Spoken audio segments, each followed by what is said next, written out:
Welcome to উড়ান পাঠশালা। প্রত্যেককে উড়ান পাঠশালাতে স্বাগত।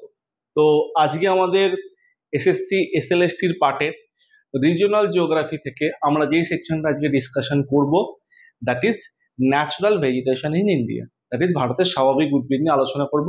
আমাদের রিজিওনাল জিওগ্রাফি একদম কার্টোগ্রাফির আগের সেকশন যেটা আমাদের সিলেবাসে রয়েছে, সেখানে ক্লিয়ারলি বলে দেওয়া আছে যে ভারতের স্বাভাবিক উদ্ভিদ সম্পর্কে আমাদের পরীক্ষায় কোয়েশ্চেন আসবে, আলাদা করে মেনশন করে দেওয়া যে টপিক। তো সেটা আমরা শুরু করি। তো ফার্স্টেই বলছে ন্যাচারাল ভেজিটেশন। ন্যাচারাল ভেজিটেশন বলতে কি? স্বাভাবিক উদ্ভিদ। আ plant community that has evolved naturally over time and without operator interaction is referred to as natural vegetation. Simple ভাষায় বুঝি, যখন মানুষের হস্তক্ষেপ ছাড়া কোনো বনভূমি বা গাছপালা বড় হয়ে উঠছে, তখন সেটাকে ন্যাচারাল ভেজিটেশন বলি। যেমন যে কোনো জঙ্গল বা যে কোনো বনাঞ্চল যদি বলি, এখানে কেউ গাছ লাগিয়ে জঙ্গল বা বনাঞ্চল বা ন্যাশনাল পার্ক বানায় না। এটা অটোমেটিক বেড়ে ওঠে সময়ের সাথে সাথে, এবং প্রকৃতি থেকে বৃষ্টিপাত, তাপমাত্রা অটোমেটিক পেয়ে থাকে, সয়েল থেকে, এখান থেকে মিনারেলস পেয়ে থাকে। তো স্বাভাবিকভাবে মানুষের ভূমিকা বা ইন্টারফারেন্স এখানে নেই।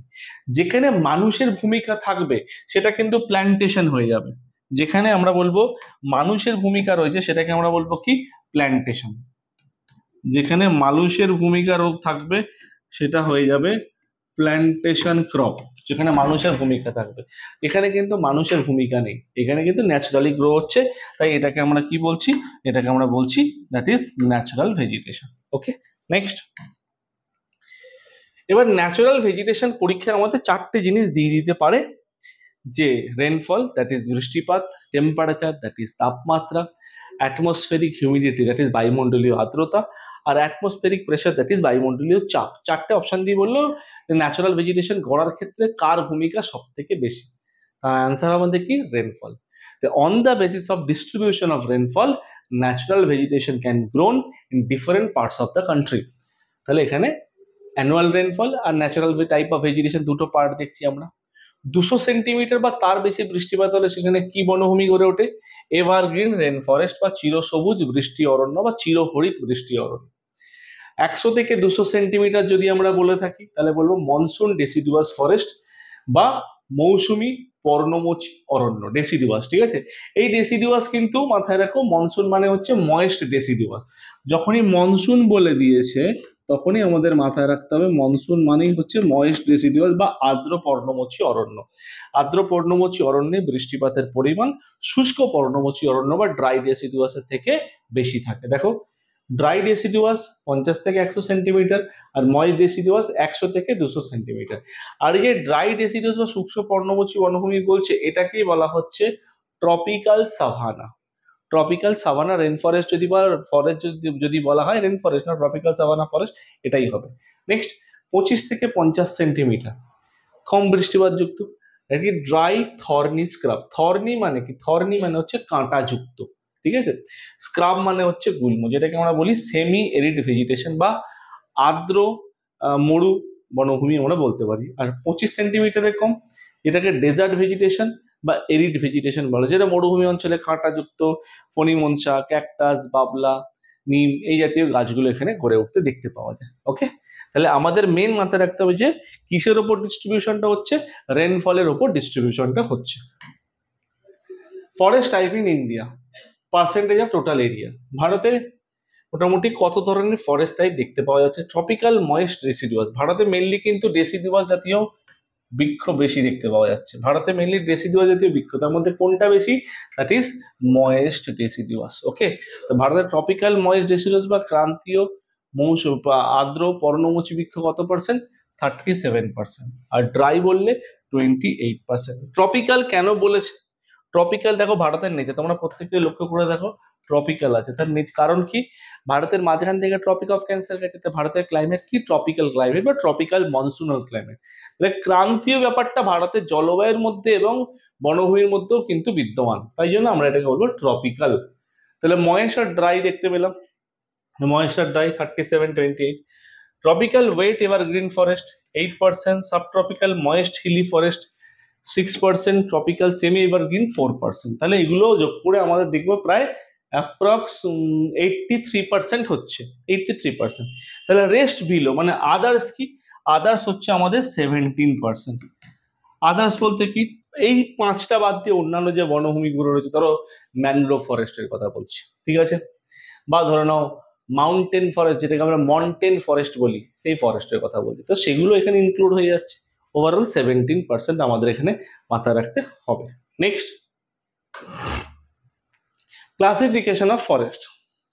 On the basis of certain common features such as predominant vegetation type and climatic regions, Indian forest can be divided into following groups. ভারতের বনভূমিকে 5টা বিশেষ ভাগে ভাগ করা হয়েছে: tropical evergreen and semi evergreen forest, tropical deciduous forest, এর মধ্যে আমরা দুটো পাবো, যে ময়েস্ট আর dry, tropical thorn forest.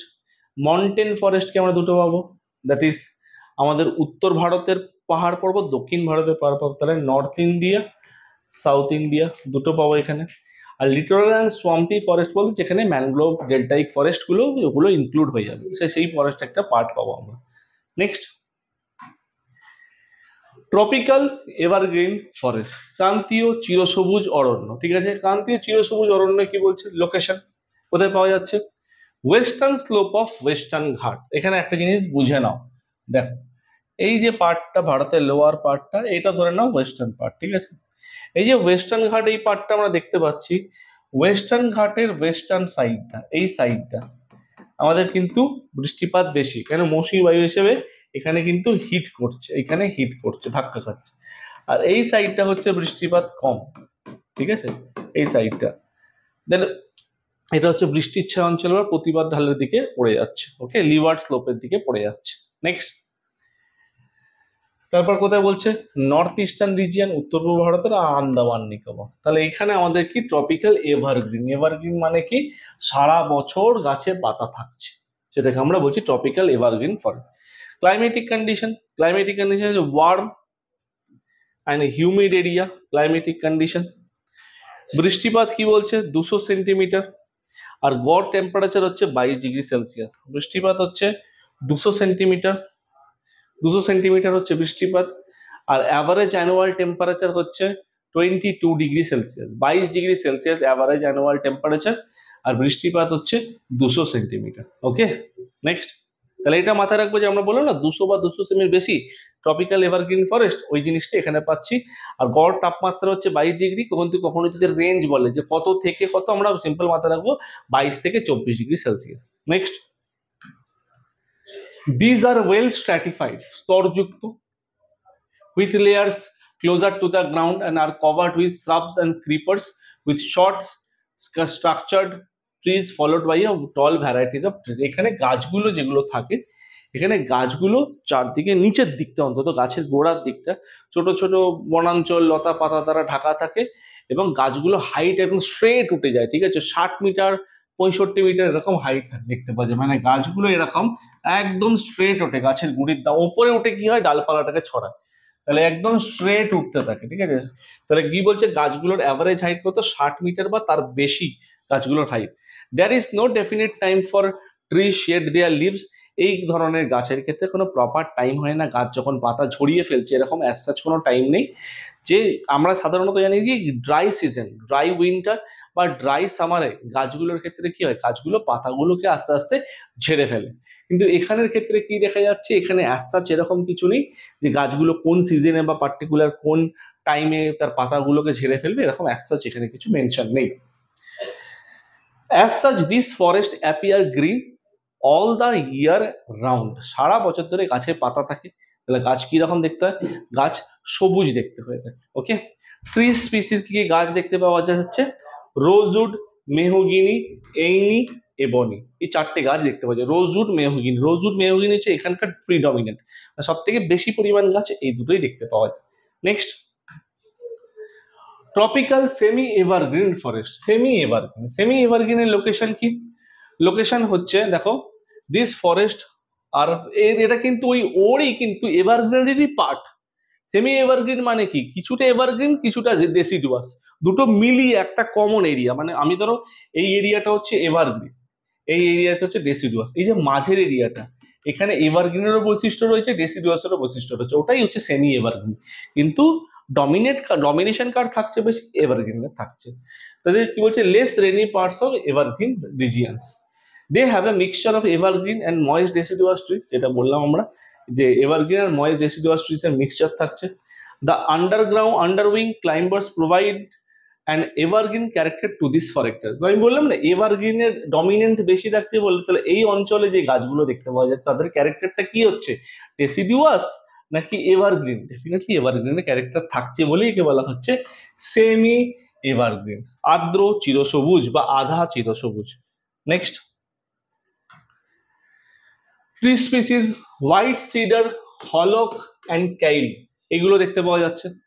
The British were aware the economic value of this forest in India. Large scale exploitation of this forest was started. ব্রিটিশরা এই ধরনের গাছ থেকে খুব মানে গভীর অরণ্য থেকে অনেক গাছগুলোকে, গাছের কাঠগুলোকে কাজে লাগাতো, এবং ব্রিটিশরা সেই সময় থেকে এই ধরনের গাছগুলোকে কাটতে শুরু করেছে, ঠিক আছে, কাটতে শুরু করেছে এবং নিজেদের আসবাবপত্র বানানো থেকে, এক্সপোর্ট থেকে, ফরেন কারেন্সি জেনারেট করা থেকে এগুলোকে কাজে লাগিয়েছে। The oak forest in Garhwal and Kumaon, Garhwal and Kumaon মানে হচ্ছে উত্তরাখণ্ড, আমরা বলি না oak pine maple, the oak forest of Garhwal and Kumaon মানে যেটা উত্তরাখণ্ডে, রিপ্লেসড বাই পাইন, ওদের লোকাল ভাষা চির বলা হয়, ঠিক আছে, ব্লু চির, পাইন চির, হুইচ ওয়াজ নিডেড টু লে রেলওয়ে লাইন। রেলওয়ে লাইনে যে স্লিপার গুলো হয়, মানে রেলওয়ে লাইনটা এরকম দেখতে তো, মাঝে যেগুলো থাকে, এখন তো সিমেন্টিং এর হয়, আগে কি হতো, আগে কাঠের হতো, ওই কাঠের স্লিপার তৈরি করতে কাজে লাগতো। Forest were also cleared for introducing plantation of tea, rubber and coffee. তার মানে কি, প্ল্যান্টেশন ক্রপ মানে টি, রাবার, কফি এগুলো উৎপাদনের জন্য কি হতো, এই ধরনের গাছের জমি পরিষ্কারভাবে কেটে ফেলা হতো এবং তারপর সেইগুলোকে কাজে লাগানো হতো। Okay, the British also use timber মানে কি, গাছের কাঠগুলোকে কাজে লাগানো, আসবাবপত্র, গুঁড়ি এগুলোকে কাজে লাগানো। For construction activities as it acts as insulator of heat, মানে পাহাড়ি অঞ্চলে ঘরকে গরম রাখার জন্য এই ধরনের গাছের কাঠ খুব বেশি পরিমাণে ব্যবহার করা হতো। The protectional use of forest was the replace by the commercial use. গাছটা প্রথমে কি করা হতো, এই ধরনের গাছকে প্রোটেক্ট করা হতো, পরবর্তীকালে ব্রিটিশরা এই রাস্তাটা দেখিয়ে গেছিল যে পরবর্তীকালে এগুলোকে কি করা হচ্ছে, কমার্শিয়ালি ইউজ করা হচ্ছে, এগুলোকেই কমার্শিয়ালি ইউজ করা হচ্ছে। ওকে, নেক্সট, ট্রপিক্যাল ডেসিডুয়াস ফরেস্ট, ক্রান্তীয়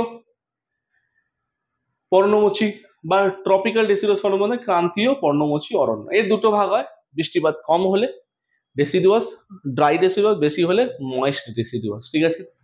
These are most widespread forest in India and are also called monsoon forest. They spread over regions which receive rainfall between 70 থেকে 200 সেন্টিমিটার, ঠিক আছে। 70 থেকে 200 সেন্টিমিটার যদি হয়, একটা সিম্পল জিনিস মাথায় রাখবো, 100 সেন্টিমিটার যদি কম হয়ে যায় বা 70 থেকে 120 আমরা বলবো ড্রাই ডেসিডুয়াস, 100 বা 120 ওপর থেকে 200 অব্দি বলবো আমরা বলবো ময়েস্ট ডেসিডুয়াস। এটা পার্টিকুলার একটা অ্যাভারেজ রেঞ্জ। এবার দেখ ময়েস্ট ডেসিডুয়াস এই বললাম 100 থেকে 100, 200, 120 থেকে 200 হলো কোনো ফ্যাক্টর নয় এখানে, 100 থেকে 200 সেন্টিমিটারের মধ্যে হচ্ছে। তাহলে কোথায় পাওয়া যাচ্ছে, north eastern state, eastern slope of western ঘাট। আর ওয়েস্টার্ন স্লোপ অফ ইস্টার্ন ঘাট হলে, ওয়েস্টার্ন ঘাট হলে যদি ওয়েস্টার্ন স্লোপ হয়, ওয়েস্টার্ন স্লোপটা যদি হয় তাহলে হবে আমাদের এভারগ্রিন ফরেস্ট, আর যদি ইস্টার্ন স্লোপ হয় তাহলে হচ্ছে কি আমাদের eastern slope of the western ঘাট, তাহলে হয়ে গেল আমাদের কিন্তু ময়েস্ট ডেসিডুয়াস ফরেস্ট। ওকে, এছাড়া উড়িষ্যায় পাওয়া যাচ্ছে ইস্টার্ন ঘাট বরাবর। ট্রি স্পিসিস, টিক, শাল, এই দুটো গাছ হচ্ছে মেন, মানে আমি ময়েস্ট ডেসিডুয়াস হোক, ড্রাই ডেসিডুয়াস হোক, আমি এই গাছটা সবসময় কমন পেয়ে থাকবো। টিক, শাল, সিসাম, ভুরা, মহুয়া, আমলা, শিমুল, কুসুম, স্যান্ডেলউড, এর চন্দন কাঠ হিসেবে বলতে পারি আমরা। তো এই গাছগুলো আমাদের এখানে available. Next, dry deciduous forest. This forest cover areas of the country, vast areas of the country, বেশিরভাগ অঞ্চল জুড়ে 70 থেকে 100 সেন্টিমিটার বৃষ্টিপাত, ঠিক আছে। এইখানে কি হচ্ছে, যেসব অঞ্চলে ডেসিডুয়াস গাছই দেখতে পাওয়া যাচ্ছে বা বৃষ্টিপাতের পরিমাণ কম, ডেসিডুয়াস, অথচ ডেসিডুয়াস গাছ পর্ণমোচী গাছ দেখতে পাওয়া যাচ্ছে, তার কারণ বলবো ড্রাই ডেসিডুয়াস, ঠিক আছে। খালি ডিফারেন্স কিসের হয়ে যাচ্ছে, বৃষ্টিপাতের ডিফারেন্স হয়ে যাচ্ছে, রেনফল কোথায়, peninsular and the plains of UP and Bihar, এই অঞ্চলগুলোতে মেনলি দেখতে পাওয়া যাচ্ছে। আর এখানে কোন কোন জায়গায় দেখতে পাওয়া, দেখো টিক, টিক দেখতে পাওয়া যাচ্ছে, শালও দেখতে পাওয়া যাচ্ছে, টিক শাল দেখতে পাওয়া যায়। আর পার্কল্যান্ড ল্যান্ডস্কেপ এই জায়গাটা বোঝো, in the higher rainfall region, যেখানে বেশি উচ্চতায় বৃষ্টিপাত হচ্ছে, পেনিনসুলার প্লেটো, উপদ্বীপীয় মালভূমি and the northern Indian plain, this forest have a parkland landscape. Parkland landscape মানে কি? পার্কল্যান্ড ল্যান্ডস্কেপ মানে হচ্ছে যখন ওপেন এরিয়া থাকছে, যেমন প্যালগাঁও, প্যালগাঁও হচ্ছে ওপেন এরিয়া, ভ্যালি হলো ওপেন এরিয়া যার দিকে, ঠিক আছে, ওটাকে বলা হচ্ছে পার্কল্যান্ড ল্যান্ডস্কেপ। ওপেন এরিয়া থাকছে, সেই জায়গায় যে ঘাসগুলো বড় বড় হয়ে উঠছে বা অন্যান্য যে ট্রিজ বা গ্রাসগুলো গড়ে উঠছে তাকে আমরা বলছি কি পার্কল্যান্ড ল্যান্ডস্কেপ জাতীয় ফিচার। নেক্সট নেক্সট আমাদের কি বলছে, characteristics. As the dry season begins, the trees shed their leaves completely. তার মানে কি যেমনি ড্রাই সিজন শুরু হচ্ছে, দেখো ড্রাই সিজন দুটো টাইমে হয়, আমরা একটা জিনিস জানি যে উইন্টারে ড্রাই হয়, সামারেও কিন্তু ড্রাই হয়, ঠিক আছে, এই দুটো সিজনে tree shed their leaves completely all at a time, গাছগুলো তার পাতা একটা সময় পুরো ঝেড়ে ফেলে দিচ্ছে বলে গাছগুলো কি হয়ে যাচ্ছে, অনেকটা ন্যাড়া হয়ে যাচ্ছে, ঠিক আছে, গাছে পাতা থাকছে না, আবার নতুন সিজনে আবার নতুন করে গাছে পাতা জন্মাচ্ছে। As the dry season begins, the trees shed their leaves completely and the forest appears like a vast grassland. বিস্তীর্ণ তৃণভূমি দেখা যায়, এবং নর্থ আমেরিকাতে আমরা বলি প্রেইরি, সাউথ আমেরিকা বলি আমরা পম্পাস, যেমন বলি অস্ট্রেলিয়াতে ডাউন্স বা নিউজিল্যান্ডে ক্যান্টারবেরি, এগুলো with naked trees all around. naked trees মানে গাছে পাতা থাকছে না। ট্রি স্পিসিস টেন্ডু, পলাশ, আমালতাস, বেল, খয়ের, অ্যাক্সেলো, এগুলো হচ্ছে ইম্পর্টেন্ট ট্রিজের মধ্যে এখানে পড়ছে। নেক্সট ট্রপিক্যাল থর্ন ফরেস্ট মানে কাঁটাযুক্ত, গাছের পাতা কাঁটায় কনভার্ট হয়ে যাচ্ছে, কখন হচ্ছে, যখন গাছেই অঞ্চলে বৃষ্টিপাত বা জলের পরিমাণ কম, গাছকে সার্ভাইভ করার জন্য গাছের জিবেরেলিন হরমোন গাছকে কি করছে, যে ওটাকে কাঁটায় কনভার্ট করে দিচ্ছে। তাহলে গাছের পাতা যদি কাঁটায় কনভার্ট হয়ে যায় তাহলে ফটোসিনথেটিক রেট বা ফটোসিনথেসিসের পরিমাণটা কি হয়ে যাচ্ছে, কমে যাচ্ছে। যখনই কমে যাচ্ছে গাছ লং টাইম বা ডিউরিং লং ড্রট, দীর্ঘকালীন খরা পরিস্থিতিতে গাছ সার্ভাইভ করতে পারছে। Regions it grown in areas which receive rainfall less than 50 centimetre, তাহলে 50 সেন্টিমিটারের কম, আমরা সেই 50 সেন্টিমিটারের কম হলে তাকে মরু অঞ্চল বলবো না, আধা মরু অঞ্চল, semi desert region. Less than 25 centimetre হলে জয়সলমীর পেরিয়ে যখন রাজস্থানের থরে ঢুকে গেলাম তখন বলবো desert region. Okay, next it include semi arid areas of south west Punjab, Haryana, Rajasthan, Gujarat, MP, UP. In this forest, plants remain leafless, pata-bihin, for most part of the year and give an expression of scrub vegetation, গুল্ম জাতীয় এখানে সবুজ উদ্ভিদ, and it also consists varieties of grasses and shrubs. এখানে গুল্ম জাতীয় গাছ এবং গ্রাসেস বলছে কিছু তৃণভূমিও দেখতে পাওয়া যায় বা গ্রাসল্যান্ড জাতীয় তৃণভূমি দেখতে পাওয়া যায়। ওকে, ট্রপিক্যাল থর্ন ফরেস্ট এটা কিন্তু কাঁটাযুক্ত গাছ, বাবুল, বের অ্যান্ড ওয়াইল্ড ডেট, পাম, বন্য খেজুর, ঠিক আছে, তারপর হচ্ছে পাম, খয়ের, নিম, খেজড়ি, পলাশ, এগুলো তেন্ডুও হতে পারে। সকি বা তুসকি grass grows up a height of 2 metre as the undergrowth, মানে কি এই গাছগুলো মানে ছোট ছোট হলো 2 মিটার অবধি বেড়ে থাকে এবং বেশিরভাগ অংশটা মাটির তলায় থেকে থাকে কিন্তু, ঠিক আছে, ক্লিয়ার এতটা পর থেকে। চলো নেক্সট পয়েন্ট, পরবর্তী ক্ষেত্রে যাব মন্টেন ফরেস্ট।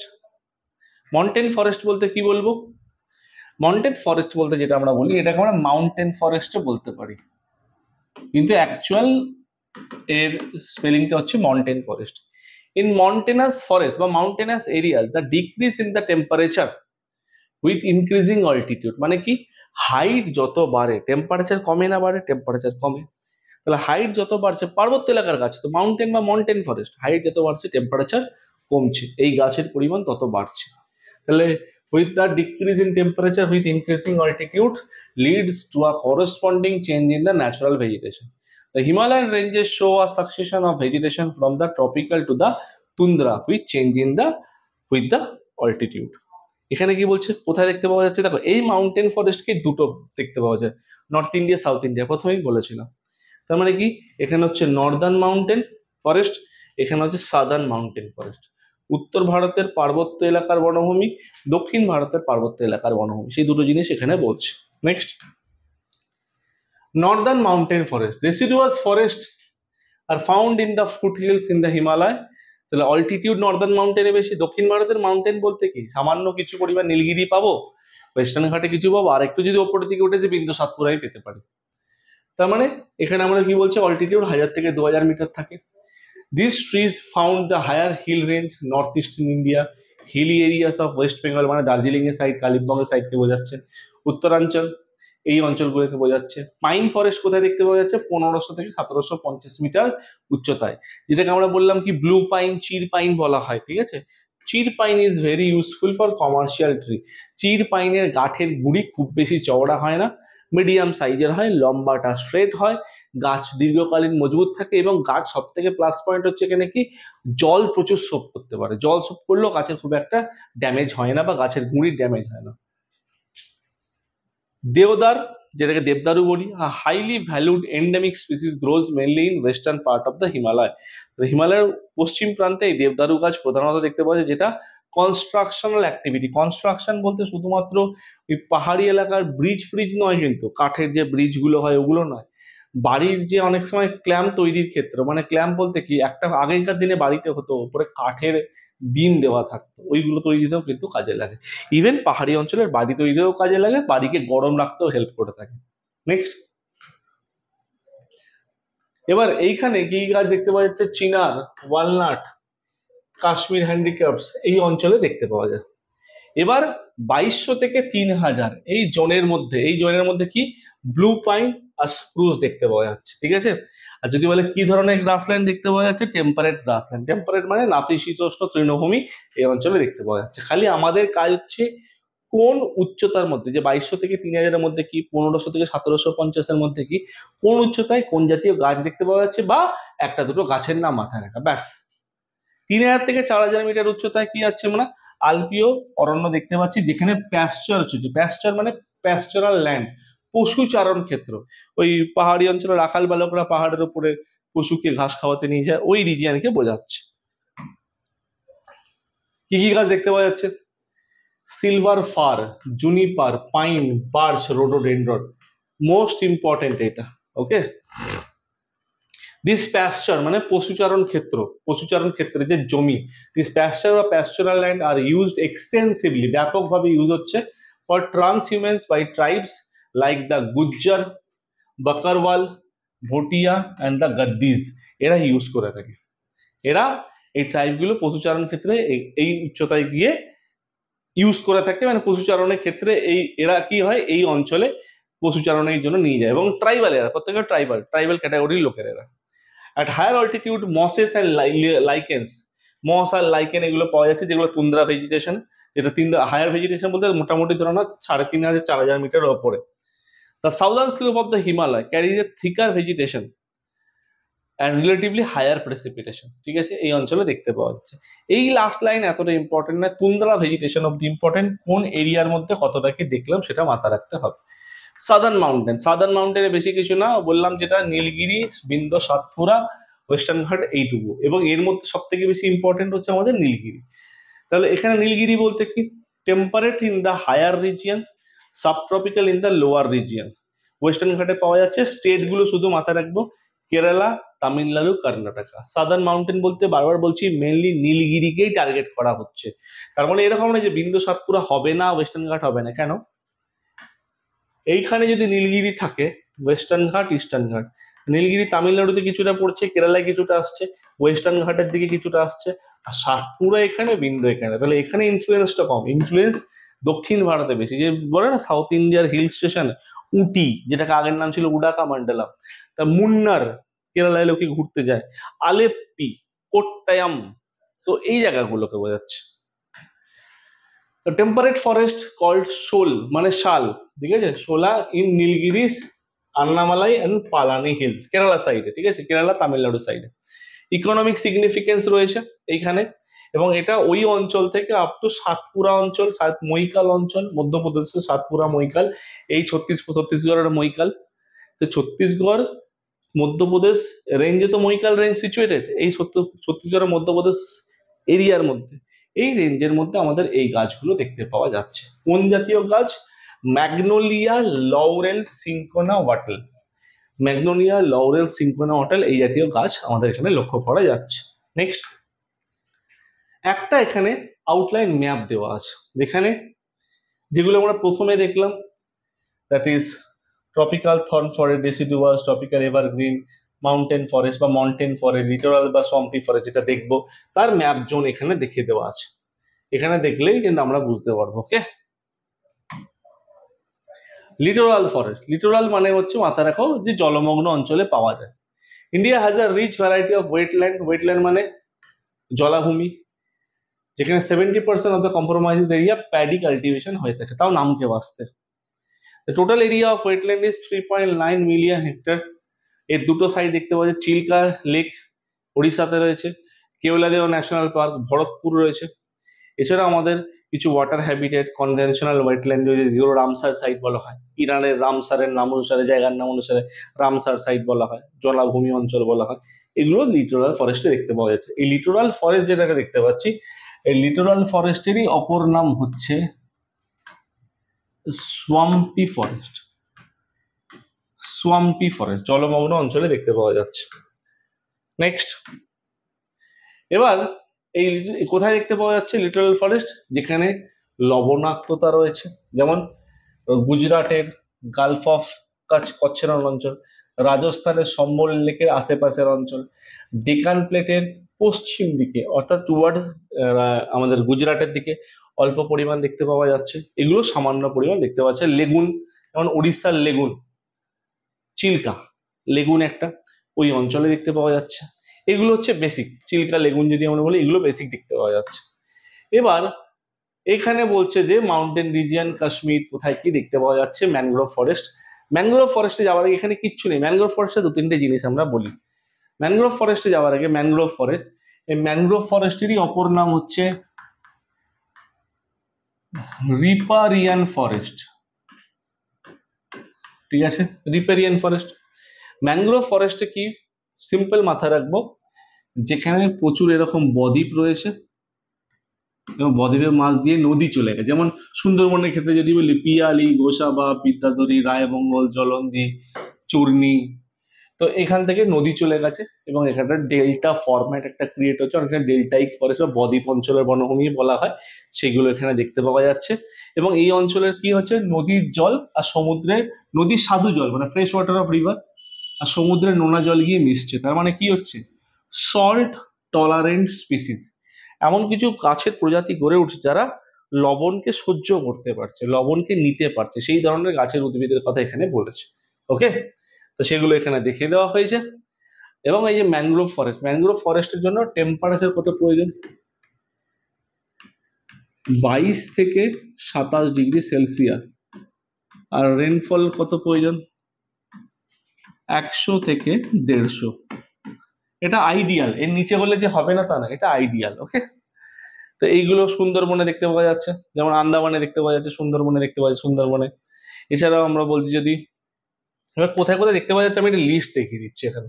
দেখো, লিস্টের যদি কথা বলি আমরা ফার্স্টে, যে ম্যানগ্রোভ ফরেস্টের কথা, ম্যানগ্রোভ ফরেস্টের কথা, তাহলে এই জায়গাটা পুরো দেখা যাচ্ছে আন্দামানে, আন্দামান নিকোবর।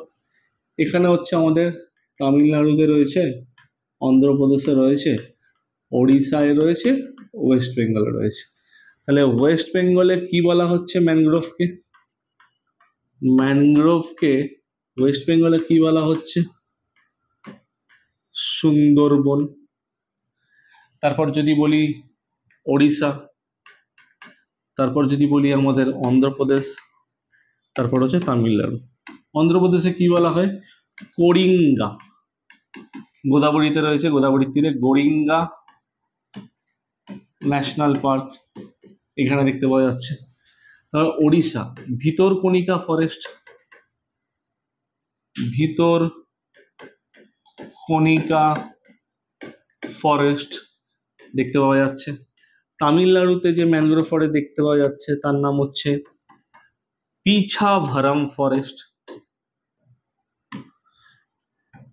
পিছাভারাম ফরেস্ট। ঠিক আছে, এগুলো আমরা দেখতে পাচ্ছি। এছাড়াও আন্দামান নিকোবরে দেখতে পাওয়া যাচ্ছে। আন্দামান নিকোবরে যে বারাটাঙ্গা বলে একটা আইল্যান্ড আছে, সেখানে প্রচুর পরিমাণ দেখতে পাওয়া যাচ্ছে। ম্যানগ্রোভের বেসিক আইডেন্টিটি আমরা এখান থেকে পেলাম। এবার যদি বলি, এই যে ম্যানগ্রোভ সম্পর্কে আমরা এত কথা বলছি, ম্যানগ্রোভ সম্পর্কে বলছি, বিশেষ করে আমরা ম্যানগ্রোভ বলতে কাকে হাইলাইটেড হয় মাথায় বারবার? সুন্দরবন। 1973 কিছু তকমা দেওয়া হয়েছে সুন্দরবনকে, ঠিক আছে? এই তকমাগুলো আমি এক এক করে বলে দিচ্ছি। 1973 টাইগার রিজার্ভ প্রজেক্ট সুন্দরবনই হয়েছে, ঠিক আছে? নেক্সট, পরবর্তী ক্ষেত্রে যদি বলি 1977, এটা হচ্ছে 1977, দ্যাট ইজ 1977, এটাকে 1970 টাইগার রিজার্ভ প্রজেক্ট 1977-এ আমরা বলতে পারি বায়োডাইভার্সিটি নয়, wild life sanctuary. 1977 wild life sanctuary.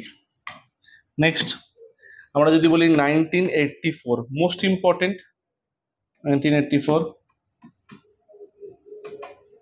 National park.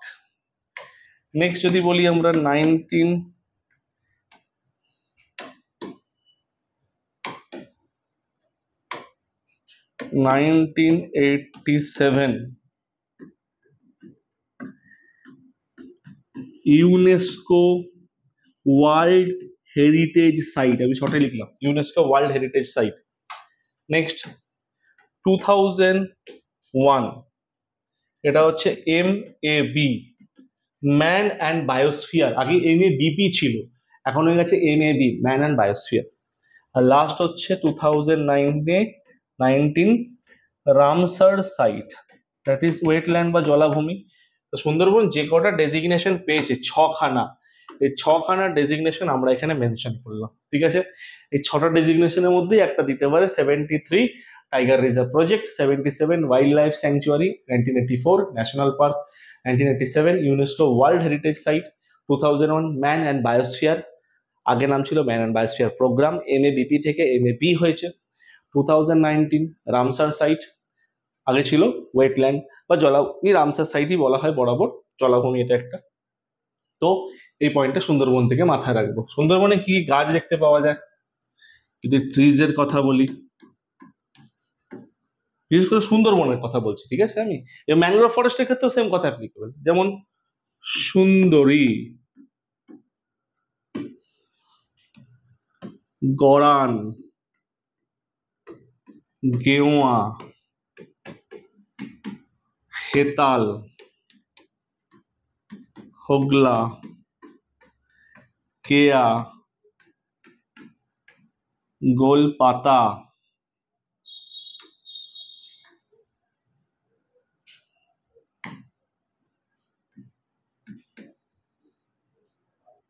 কেয়া, গোলপাতা, কেওড়া,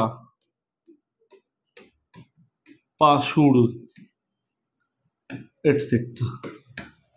আর এগুলো হচ্ছে সুন্দরবনের কি কি গাছ দেখতে পাওয়া যায়, বা ম্যানগ্রোভ কি কি ফরেস্টে কি কি গাছ দেখতে পাওয়া যায়। আমি এখানে নদীর কথা বললাম না, সিম্পল ভাবে একটা জিনিস বোঝো যে ম্যানগ্রোভ ফরেস্ট কোথায় গড়ে ওঠে, বা বাংলায় যেটা বলি বাদাবন কোথায় গড়ে ওঠে?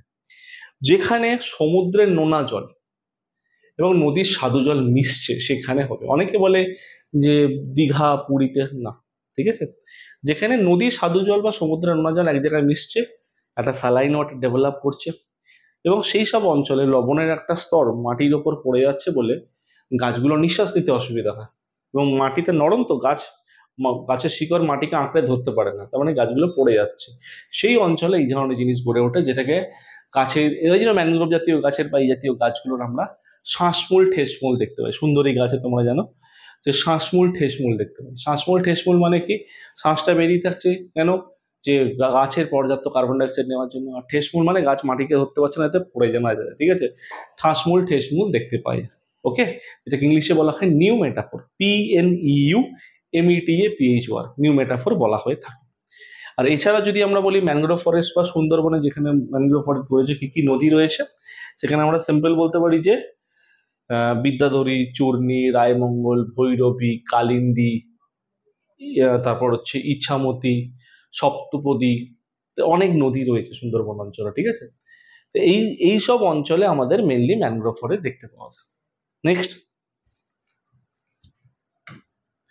এখানে আমরা ফরেস্ট কভার ইন ইন্ডিয়া কিছু বেসিক আইডেন্টিফিকেশন আমরা বুঝি। দেখো, যে কোনো দেশের টোটাল এরিয়ার 33/1/3% এরিয়া, মানে 1/3 টোটাল এরিয়াতে ফরেস্ট থাকা উচিত, আইডিয়াল। ফরেস্ট হচ্ছে আইডিয়াল। ইন্ডিয়াতে কত ছিল? ইন্ডিয়াতে 2021 সাল অবধি ছিল 21.9%। বর্তমানে কত লিখলো পরীক্ষা হলে? 24.5% অ্যাট প্রেজেন্ট, বর্তমানে। মানে থাকা উচিত 3/1 জমিতে, বর্তমানে আছে 24.5, মানে 25%, 4/1 জমিতে আছে। ওকে, এইটা একটা গেল। যদি বলে ভারতের maximum forest cover, maximum forest cover কোন স্টেট? মধ্যপ্রদেশ, হয়ে গেল। Next, maximum percentage of forest cover, আগে ছিল অরুণাচল প্রদেশ 79%, এখন হয়ে গেছে মিজোরাম 85%। তাহলে অ্যান্সার হবে কি আমাদের? মিজোরাম। আমি ব্র্যাকেটে রাউন্ড ফিগারে 85% লিখে দিচ্ছি। যদি বলা হয় minimum percentage of forest cover, এটা পার্সেন্টের দিক বা টোটাল দিক, মিনিমাম ফরেস্ট কভার দিক বা minimum percentage of forest cover দিক, অ্যান্সার সেম হবে, দ্যাট ইজ 3.67%। অ্যান্সার হবে কি? হরিয়ানা। তাহলে এই তিনটে জিনিস আমরা মাথায় রাখবো, ঠিক আছে।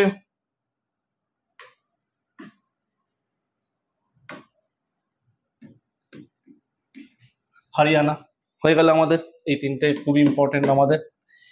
এইবার এখানে একটা জিনিস আমরা মাথায় রাখতে পারি যে ফরেস্ট রিসার্চ ইনস্টিটিউট ভারতের কোথায়? যে ফরেস্ট রিসার্চ ইনস্টিটিউট বা ফরেস্ট কভার ইনস্টিটিউট, আমরা যদি বলি ফরেস্ট রিসার্চ ইনস্টিটিউট কোথায়? দেরাদুন, উত্তরাখণ্ডে। দেরাদুন কবে প্রতিষ্ঠা হয়েছে? 1981 1 জুন, ঠিক আছে, 1981 1 জুন, দেরাদুনে, দ্যাট ইজ উত্তরাখণ্ডে। তাহলে এটা হচ্ছে আমাদের ফরেস্ট কভার বা ফরেস্ট রিসার্চ ইনস্টিটিউট। তো আই হোপ এই যে লাস্টে ইম্পর্টেন্ট ফ্যাক্টস গুলো বললাম, এই পয়েন্ট অবধি প্রত্যেকের ক্লিয়ার। ওকে, তো আজকে আমাদের ন্যাচারাল ভেজিটেশনের পার্ট এতটাই।